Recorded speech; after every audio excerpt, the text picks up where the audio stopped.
పెద్ద బంధువులు వాళ్ళ షాపుల ముందు బోర్డులు కనబడుతుంది. అవును. తర్వాత సూపర్ బజార్ల ముందు బోర్డులు మినిమం 10,000 జీతం. సాఫ్ట్వేర్ లో కూడా మొదటి ఇచ్చేది అంతా 15,000 18,000. ఎందుకు అమెజాన్ లో డెలివరీ బాయ్ కి 25,000 జీతం, ఇక్కడ 2-3 ఫ్లెక్సీలు ఇక్కడే ఉన్నాయి, మన ఆఫీస్ చుట్టూనే ఉన్నాయి. మరి ఏమనాలా, దొరకట్లేదు వాళ్ళకి, డెలివరీ బాయ్స్ దొరకట్లేదు. అది అంటే మనకేమైపోతుందంటే ఇదివరకు వచ్చేటప్పటికి పని చేస్తూ ఎదుగుదాం అనే లెక్క ఉండేది.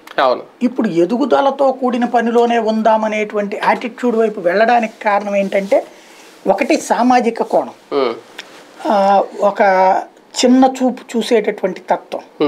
ఇప్పుడు ఆడవాళ్ల మనస్తత్వం ఈ సామాజిక మార్పుకి అతిపెద్ద కారణం.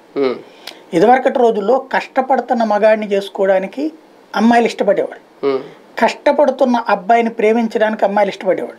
ఎందుకు, వాడు ఇప్పుడు కష్టపడి పోషిస్తున్నాడు, రేపు పొద్దున్న నన్ను కష్టపడి చూసుకుంటాడు అనేటువంటిది.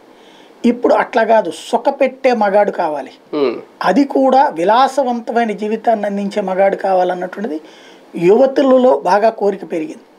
ఇదివరకు మంచి కండపుష్టి కలిగినటువంటి మగాడు కూలి పని చేసేవాడికి పెళ్లిళ్ళు అయ్యేది, రైతుకి పెళ్లి అయ్యేది. వాడిలో ఉన్నటువంటి పర్సనాలిటీని చూసేవాళ్ళు, అంటే అందము సినిమాల్లో హీరోల టైప్ కాదు, మా వాడు మంచి హార్డ్ వర్కర్ అనేటువంటి అపారమైన ప్రేమ చూపెట్టేవాళ్ళు. తల్లిదండ్రులు కూడా ఆ టైప్ లోనే ఎంకరేజ్ చేసేవాళ్ళు. క్రమంగా ఇప్పుడు ఏమైపోయిందంటే